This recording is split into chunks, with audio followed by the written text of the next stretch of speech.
What's going on YouTube? This is Wraith Designs with another video, and today I'm going to show you a little bit more about light mapping and light map UVing your models. This isn't going to be a full tutorial by any means, just going to kind of explain some concepts I've learned from going to a website called worldofleveldesign.com. Up here I found light mapping and light maps, and now it is for UDK, but the same principles work with Unreal Engine 4 as far as I could see. So again, worldofleveldesign.com, categories, UDK tutorial list. I'll put a link under my video so you can actually access it faster. Now these tutorials had videos with them that better explained what to do. Now he's using Maya. I personally like 3ds Max. I haven't really learned Maya too much, but I'm going to go one program at a time. But the principles are the same in 3ds Max as they would be in Maya, so you should be okay if you own either or, if you own Blender or anything else like that. I'm not really familiar with those, but I'm pretty sure they have the same idea, the same way of kind of doing it. Don't quote me on it. So anyway, as you can see in Unreal, I have some static meshes of my modular wall, two of them together to kind of show that there's no seam because I've done the light mapping properly, and a single one, as well as the BSP. Now the ground is BSP too. The reason I did this is because I was learning as I went, and I realized that the shadowing wasn't working right on the static mesh below it, but I now figured out how to make it work. But this works well for my example to kind of show off what I'm doing. So anyway, first thing you want to learn is that with a static mesh, the higher the light map resolution, the better, but with a BSP, the lower the light map resolution, the better. Now for tutorial purposes, I'm going to show you that this BSP has a light map resolution of 4 pixels, 4 by 4. Rule of thumb really with both is that you want to have a low light map resolution to save memory, higher frame rate, things like that, but you also want to kind of go in between of a high quality shadow. So the way I was able to get this to go on both was to have the lowest light map resolution on BSP brushes, and I had it up to 512 on the static mesh. I would normally go for 128, maybe even 64 or lower, but right now again I'm just kind of trying to show you what I've done for my model here. Now oh yeah, that's right, because I'm not looking at the right one. Haha. Alright, so right here, light map resolution, that's 512, so I have it up pretty high. You don't have to have it high, but for visual purposes. So anyway, as you can see, the BSP brush here casting the shadow onto the ground, which is a BSP, it looks crisp and straight.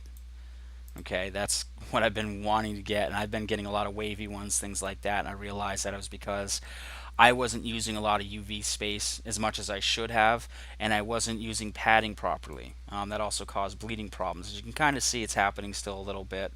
Again, I'm still learning. So for the most part, my meshes have been UV'd properly. The lighting looks just the way it was in preview, if not better. So the shadow on the ground on the BSP brush from one BSP looks good. It hitting my static mesh looks pretty good. There are some problems here. Maybe some pros out there that see my video may be able to explain this. It's not fully, there's seams that are still kind of appearing here, which are kind of, destroying the effect. Far away you may not see that, and even with like a solid texture on there, it may not be as noticeable, but to me it's still annoying. But here's a static mesh shadow hitting a BSP, looks good, the shadow, and then that shadow again from the static mesh hitting another one, looking pretty good except for some of those problems that I just showed you. So this example is just basically showing BSP on BSP, static mesh on BSP, and then static mesh on static mesh. So for the most part my shadows are looking pretty good.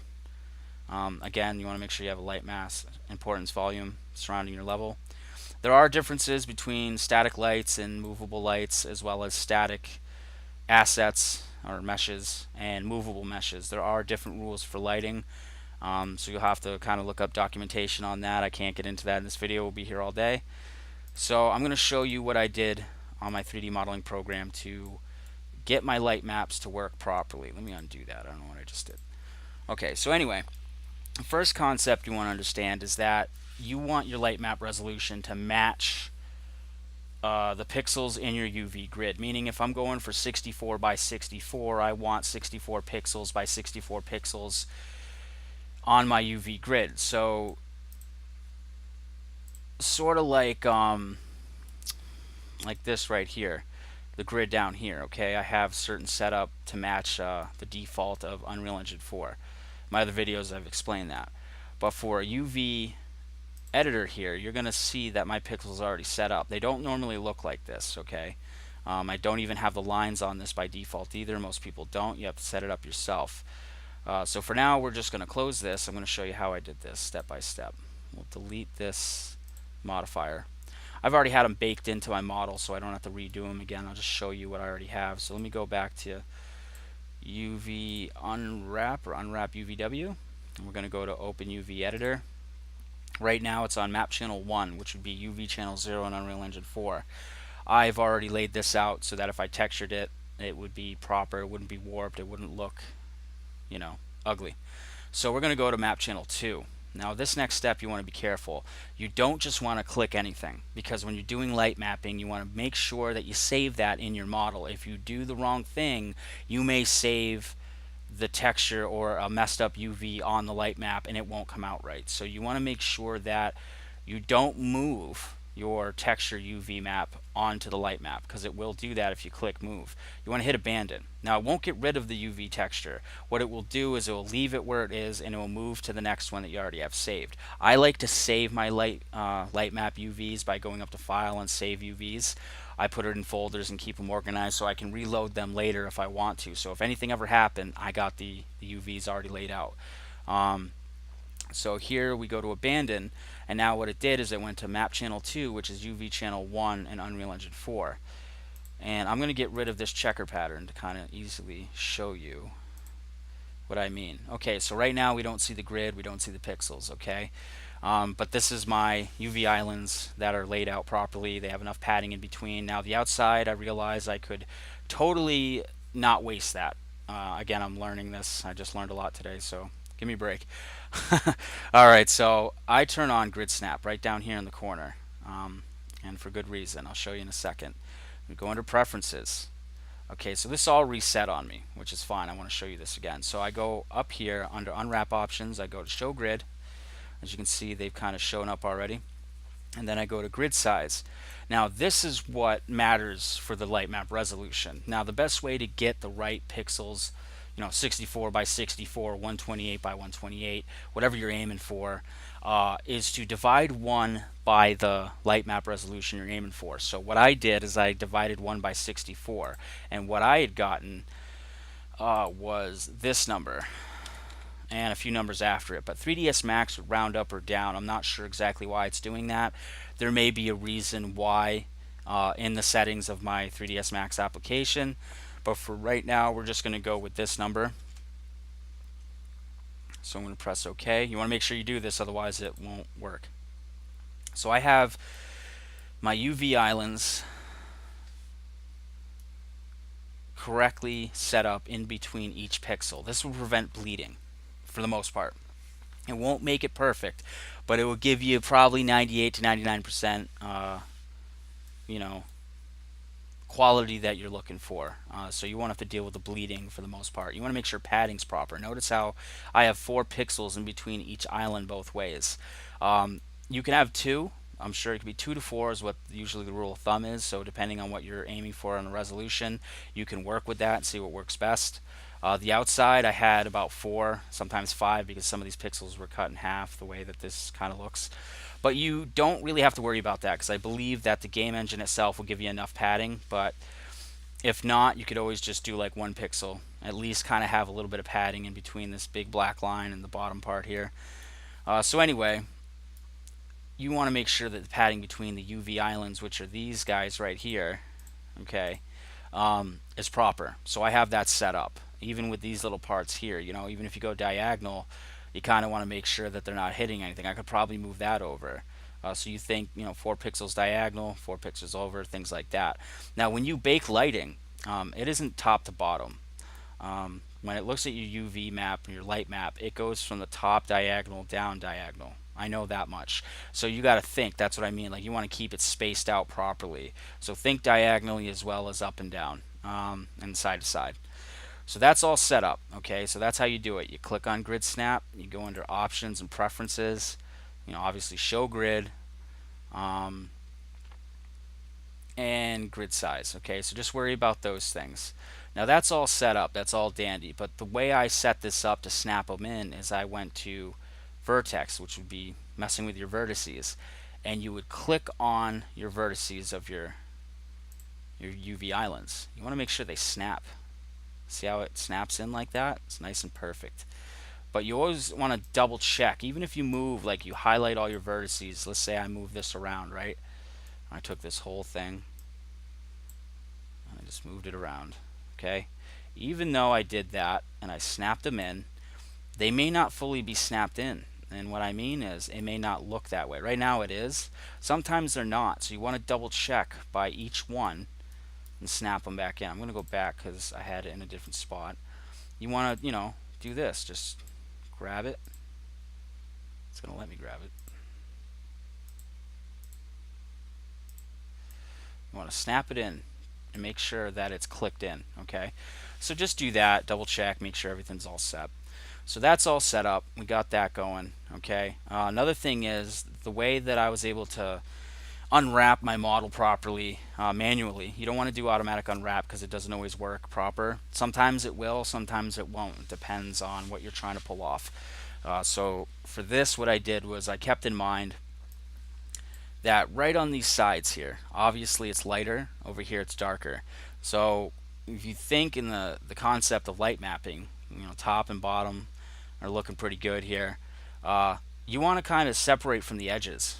And the reason I say that is because obviously you don't want the shadow over on this side, right here, to bleed onto this.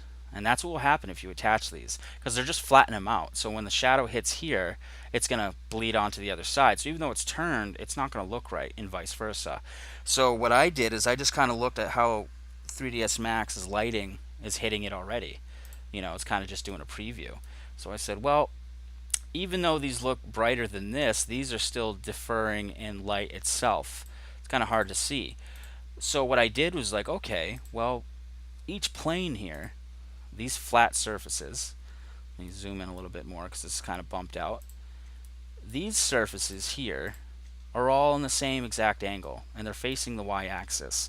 So what I did is I went over to this side. I'll bring over my UV grid again. As you can see, these are the ones that are selected. Keep in mind they don't have to be the exact same shape. That's only for UV texturing. Maybe that doesn't even apply with that depending on what you're doing. All they need to do is make sure that they're not halfway through a pixel or not properly laid out. You can change the shape of them. Okay, so if you need to save UV space, just kind of do what you got to do, but make sure that they're locked in. So these are all these right here. Okay, so that's each one is separate, and the reason why they're separate is because if I were to keep them connected all the way down, they would be including these, and these are at a different angle, so they're obviously getting different lighting. You don't want to sit there and be like, okay, let's put them all together, because again, the same concept. If you were to take this side here and bring it to there, it would bleed onto it. Same thing with these. So that's why I separated these, okay, and so forth. So anyway, I did the same for each side, top, bottom, back, and eventually laid them all out. As you can see, I'll show you what the back one looks like. That's the big one. Okay, I did leave some of them pretty big because I'm trying to use up as much space. The corners here and the sides. Okay, and I flipped. These two were pretty much in the same face. I inverted them because I thought I heard somewhere, and I could be wrong. I pretty much remember this, that you want to flatten out all UVs and any inverted selections. You want to, turn them back the way they're supposed to be on the model. Now that could have been for UV texturing, so I may not have to do that for light mapping. But then again, another thing I could have kept in mind was, if you're not going to see these pixels and you're using modular pieces, which this is a modular piece, you could just delete the pixel altogether. So, a better professional probably would have been like, well, I don't need these pixels. I probably don't need the bottom and the top ones. The only ones I got to worry about is the front and the back. So a lot of these probably shouldn't even be there. I could better utilize UV space, so forth. But again, I'm learning. So I might be on the right track and just haven't done it yet. But anyway, let's say that we are using these. Okay, so I inverted them. That's why they look different. But I made sure that little pieces in here were still locked in. And I made sure that even these were kind of spread out from each other. Even though it's the same UV island, I kind of just looked at it like, well, let's just be safe and sorry. And they're, you know, away from the other islands. Even diagonally here. It might be a little bit more. I probably could have popped this out more here. But you understand the concept. So that's what I did to unwrap them and then lay them out and snap them into place. So that's how that works. So that's all done. I baked it in, and the best way to bake it would be like, collapse all. Okay, it says this will remove everything in the stack of all selected objects, including creation parameters and any animation applied to creation of modified parameters. Are you sure you want to continue? I said yes. Okay, so that's what I'd do, and it would end up getting rid of this and go back to editable poly. So again, that's how I did my UV light mapping. So I hope that kind of explained things a little better. Sorry if I was ranting a little bit, but I wanted to shove in there as much as I could into one video. For all those people out there struggling, because telling you right now, it took me about 1.5 years to understand this, because I wasn't understanding the concept properly.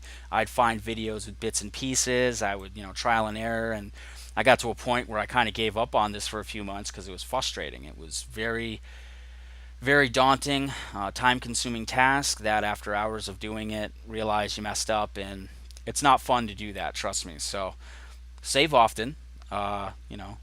Apply what you learn. And keep your files organized. That's what I do. I always do that. I always keep new folders, FBX files. Like I'll put thick modular wall set in that folder. I'll have FBX files, object files, texture files, UV texture files, lightmap UV files, each in its own folder. So it's perfectly organized in a hierarchy. And that's one thing that you're going to have to learn if you ever join a game company. You're going to have to keep your files organized and backed up.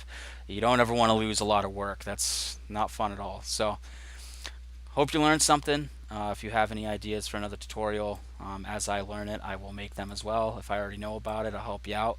But I hope you learned something, and I hope this really put a lot of you at ease, because once you figure this out, even the basics of it, you'll be able to pull off some really cool stuff. Now I'm going to be going on to learning how to better light map this, and then going on to like texturing using Substance Designer or Quixel Suite, and then baking textures using XNormal or 3ds Max or whatnot, so I could use it with these programs and come out with really awesome assets. So again, thanks for watching. Like, share, comment. Also, if you have a chance, visit my Facebook page called Silent Hill Paradise. There is another page called that, but mine is different. It will have Silent Hill, semicolon, space, Paradise. I think I said that right, semicolon. Well, 2 dots. It might not be the right name for it. Look it up. It will have a Facebook cover that shows fog, a church, a few trees. Kind of looks like you're in Silent Hill. You'll know right off the bat because you'll see some of my models right on the page there. So if you're interested in helping me out with this indie game, I'm not looking for money. I'm not looking for any compensation. I'm just looking for volunteers who want to kind of work on this game. It's a prequel to all the other Silent Hill games. It's even a prequel to Origins, and it explains why the town itself has the energy it does. It's before the Dark World took over. It's before Alessa. It's before the cult even got really to where it is. It actually jumps from the beginning of the founding of the town, the land itself when it got cursed, the Indians who lived there, and then it will go a few decades and generations forward to the actual story itself. It'll explain all those, places where you see construction being done in the game that would say, I think it was GVW or something like that, were on the construction pieces, those, at the road's end, like Silent Hill 2, 3, and Origins. It'll explain what that company is, and that's my character's company and his father's company that did a lot of renovations on Brahms, Silent Hill, South Ashfield, all these other towns. So that's finally going to be explained in my game. So my main character is basically an apprentice of a construction worker. Something happens to his dad and his mother. He's got to find them, and he finds out that he ends up having a brother that he didn't know about named Sam. Now that Sam, is going to actually explain some origins about the god of the town named Samael. So there's going to be a connection between his brother and the god of the town. So once we figure out a storyline for this, it's going to be pretty cool. It's going to explain a lot of things that weren't explained before. So again, thanks for watching. Like, share, subscribe. Thank you for all your support.